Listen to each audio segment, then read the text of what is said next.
Hola, en este video vamos a resolver un problema de regresión utilizando Random Forest. Primero vamos a hacer el import de las librerías que necesitamos. Y ahora lo que importamos es el load Boston, que es un set de datos de prueba de propiedades en venta en la ciudad de Boston. Podemos ver que Boston es un diccionario que tiene 5 claves. Tiene una que es data, donde están los datos en sí. Tiene target, que es donde está el precio, que en este caso sería el target, ¿no? El precio de la propiedad. Tiene otro elemento que es feature names, que son los nombres de la feature del set de datos. Tiene desc, que es la descripción, y file name, que es el nombre del archivo. Podemos analizar un poco los datos, ¿no? Y podemos ver que tenemos 506 filas, o sea que tenemos 506 registros. Es un set de datos muy chiquitos, pero sirve para hacer, digamos, probar y ver algunos ejemplos de código de lo que vimos la teoría en el video pasado. Y vemos que son 13 columnas, o sea que tenemos 13 features para cada registro. Habíamos dicho que en feature name teníamos los nombres de la feature, ¿no? Ahí tenemos cream, zn, indus. Acá en la descripción podemos ver más en detalle qué es cada uno de esos atributos, ¿no? Ahí podemos ver que es Boston House Price Dataset, o sea, los datos de Boston, de las propiedades de Boston. Vemos que son 506 instancias, 13 atributos. Y ahí vemos el primer atributo es CRIM, que es el crimen per cápita de la ciudad. ZN, la proporción de la zona residencial en una cantidad de pies cuadrados. Indus. Bueno, tenemos el detalle de cada uno de los detalles ahí también de los atributos. RM, ABH, el promedio de habitaciones o de habitaciones por propiedad. LStat es el porcentaje de la población de bajos recursos de la zona esa. Bueno, tenemos los 13 atributos y la descripción de cada uno como para poder entender los datos que estamos manejando. Tenemos que no hay ningún atributo missing, o sea que no tenemos que lidiar con valores nulos. Eso es una ventaja de este set que sirve para probar y no tener que perder tiempo en el manejo de valores faltantes. Bueno, después información de dónde salen los datos, ¿no? Lo que vamos a hacer es convertir el set de datos en un data frame. Podemos ver las primeras 5 filas con head, ¿no? Entonces acá tenemos los primeros 5 registros y el valor que toma cada uno de los atributos, ¿no? Vemos acá los 13 atributos que teníamos. Y lo que vamos a hacer es agregarle el target como una columna nueva que sea el precio.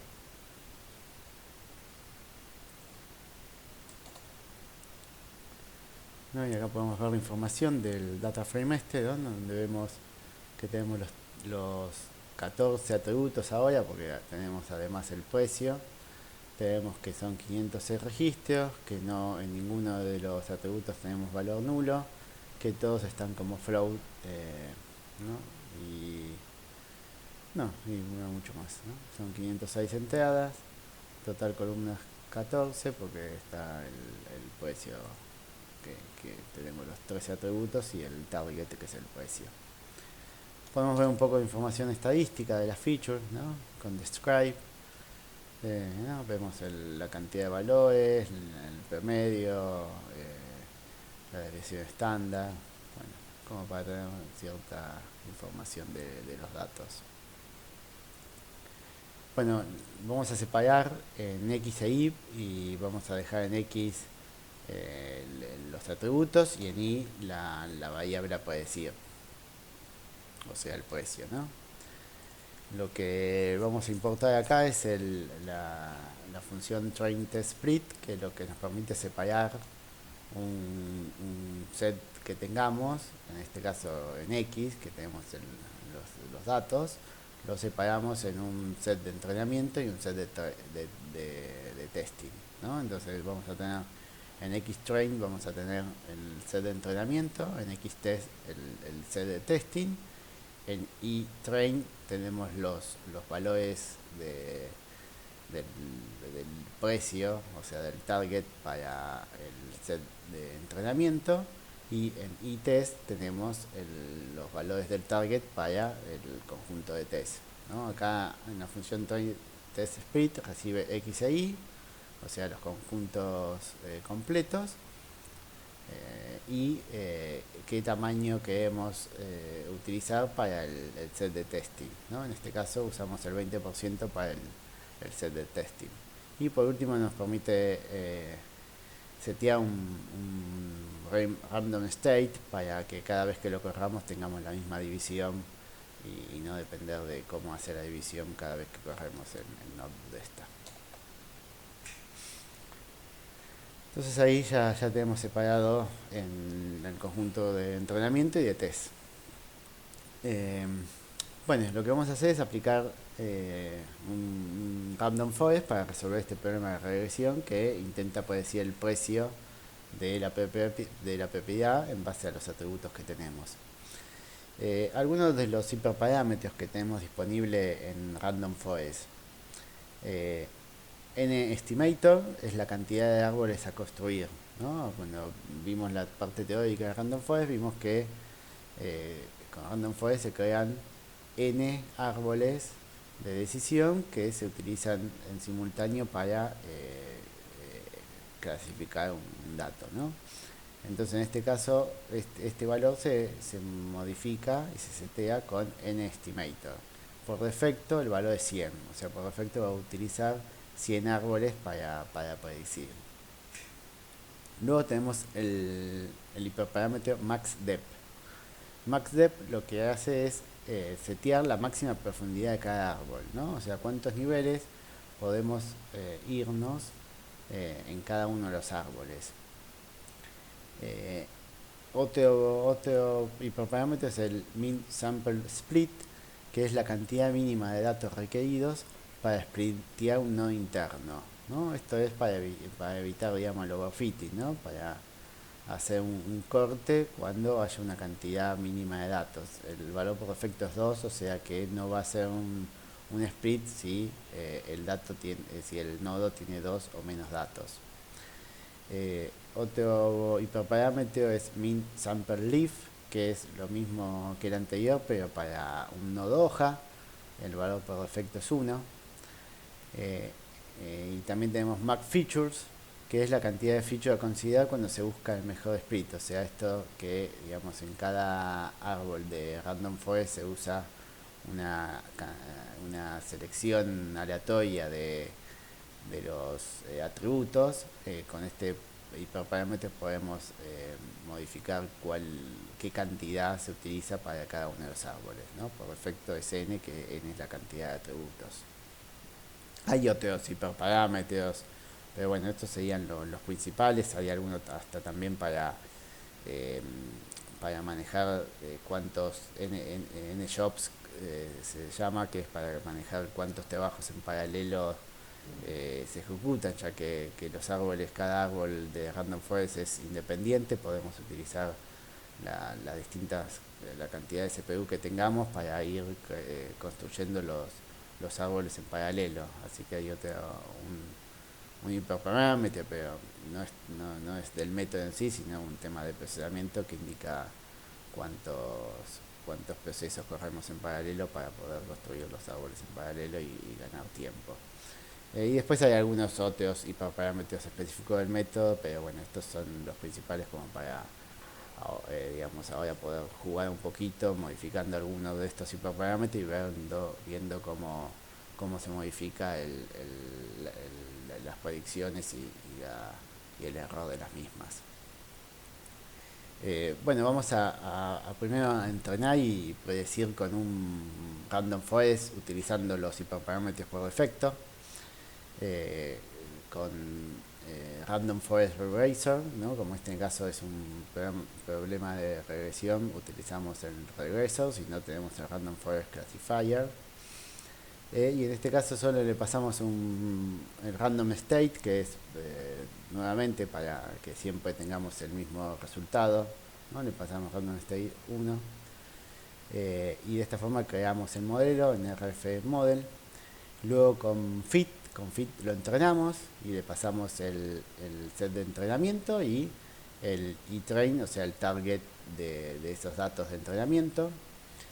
Y luego lo que hacemos es, una vez que el modelo se entrenó, que tenemos en RF Model, tenemos el modelo entrenado, lo que hacemos es llamar a predict y le pasamos el set de test, ¿no? Que estaba en XTest. Y ahí tenemos las predicciones, entonces luego lo que podemos calcular es el error. En este caso vamos a usar el error medio cuadrático, pero podríamos usar algún otro tipo de error que sea mejor para el problema que estemos analizando. Para este caso usamos la función de NP de NumPy, SQRT, y donde le pasamos el i-test, o sea, el resultado real, o sea, el target real del conjunto de test, y las predicciones que nos arrojó el modelo del Random Forest que entrenamos recién. Y por último imprimimos este error. Vamos a correrlo para ver cómo nos da. ¿No? Y ahí tenemos el error de este modelo es 413-0455, ¿no? Entonces, con muy pocas líneas de código entrenamos un random forest y predecimos los valores para este conjunto de datos utilizando los valores por defecto, o sea, no cambiamos ningún hiperparámetro y obtuvimos ese error. Una funcionalidad que nos da también el modelo de Random Forest es tomar la importancia de las features que tengamos, que utiliza la importancia Gini. Posiblemente en la clase de Feature Engineer hablen un poco de Feature Importance y expliquen un poco la importancia Gini y algunas otras, porque hay varias formas de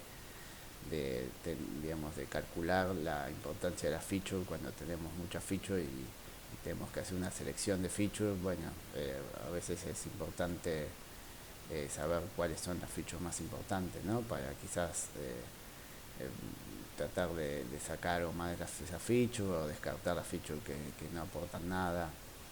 Bueno, y acá con el Random Forest, con el modelo ya entrenado, podemos llamar a feature importancia y vamos a obtener para cada una de las features el peso, la importancia de la misma. Esto lo podemos ver mucho mejor en un gráfico, ¿no? Un gráfico de barra donde tenemos que la feature más importante es RM y la segunda más importante es LSTAT, ¿no? Si vamos al detalle de queda cada atributo, ¿no? Tenemos que RM era el promedio de habitaciones y LSStat es el porcentaje de la población de bajos recursos, o sea que en principio esos dos atributos serían los atributos más importantes para el modelo Random Forest que acabamos de construir.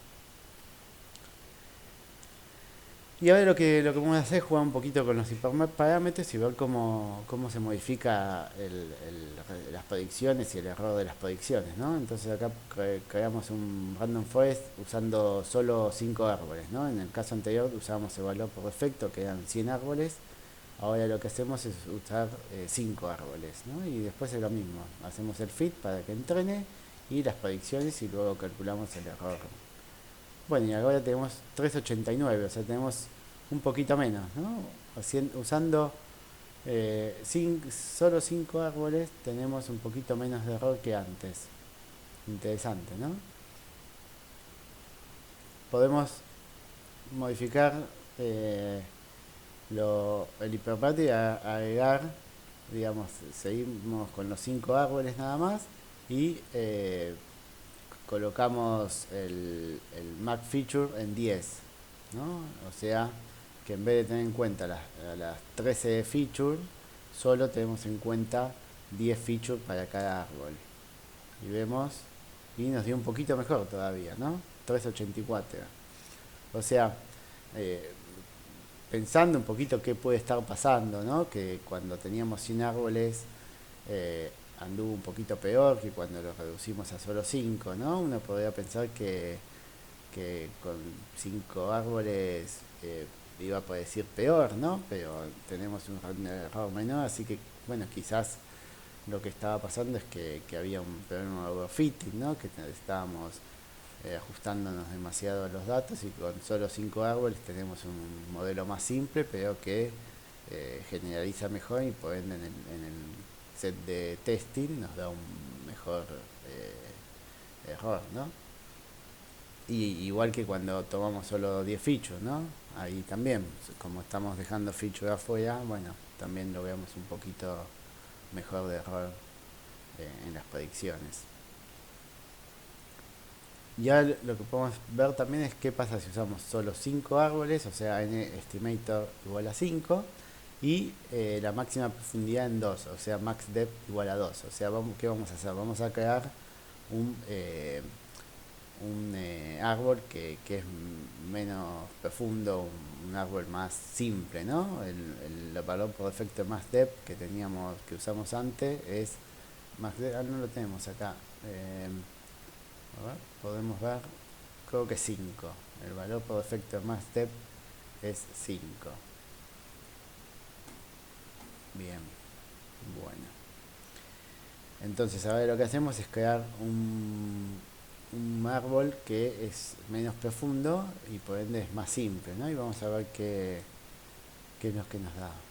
Bueno, nos da un poco el error más alto, ¿no? Nos tenemos 5,69, o sea que limitándolo demasiado en la profundidad del árbol, tenemos que las predicciones son peores que cuando dejamos el valor por defecto.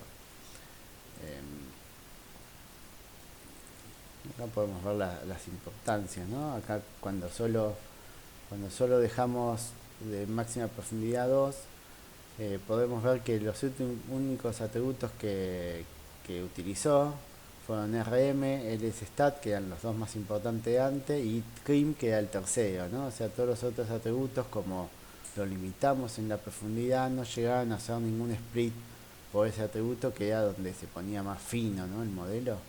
O sea, solo utilizó los 3 features que eran más importantes y todos los otros no llegó a hacer ningún split cuando le limitamos la profundidad 2. Una cosa interesante que podemos hacer es analizar un poquito los árboles que está generando el modelo, como para entender un poco cómo es que llega a las clasificaciones o al valor de la predicción que está emitiendo, ¿no? Entonces, con punto estimator guión bajo, tenemos, en este caso como eran 5 árboles, tenemos los 5 árboles que se entrenaron en el Random Forest, ¿no? Y entonces podemos acceder a, por ejemplo, al promedio de los árboles, ¿no? Con el subseo, y entonces podemos ver la importancia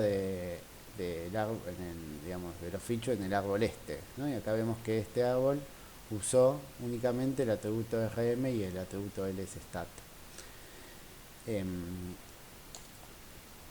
Y podemos graficarlo el árbol y ver cómo es que realizó el split, ¿no? Entonces vemos que en el nodo raíz hizo un split con RM menor o igual a 6981, ¿no? Tenemos información de la cantidad de datos en ese nodo y el valor, digamos, que se predecía en ese nodo. Entonces vemos luego en la rama de la izquierda, lo que hace es consultar por LSStat menor o igual a 14.405, ¿no? Y acá vemos que de los 264 datos ahora tenemos 230 nada más.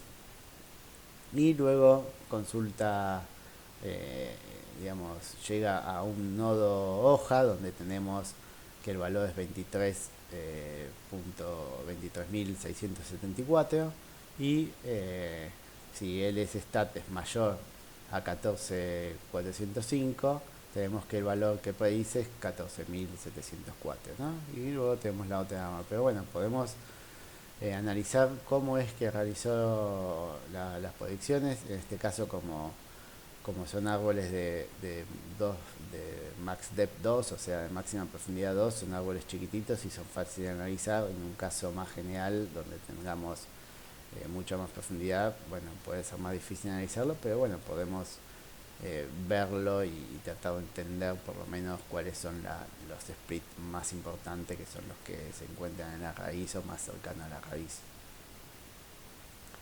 Bueno, este sería el caso extremo, donde no tiene mucho sentido, ¿no? Pero lo vamos a hacer como para ver qué pasa si generamos un random forest de un solo árbol, ¿no? No tiene sentido esto, pero bueno, podemos ver que con un solo árbol el error que nos da es 6,02, ¿no? 6,03 casi. O sea que vamos del valor que teníamos con los 10 árboles, ¿no? A ver cuál era el que habíamos logrado mejor valor. Era este, ¿no? Con el 5 árboles y más feature igual a 10, teníamos un 384. Bueno, ahora pasamos con un solo árbol a 6 y pico. Y así como graficamos antes el árbol, ahora podemos también graficar este árbol, ¿no? Que este árbol tiene los valores por defecto de todo el resto de los hiperparámetros, ¿no? O sea, este árbol va a ser un árbol seguramente bastante profundo, ¿no? Ahí está. Bueno, es bastante grande, ¿no?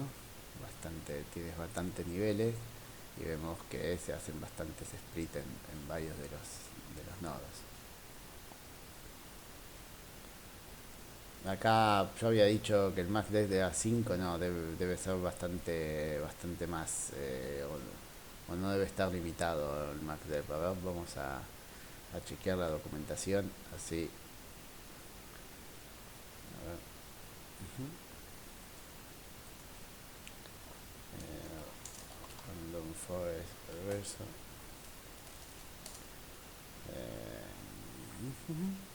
Max.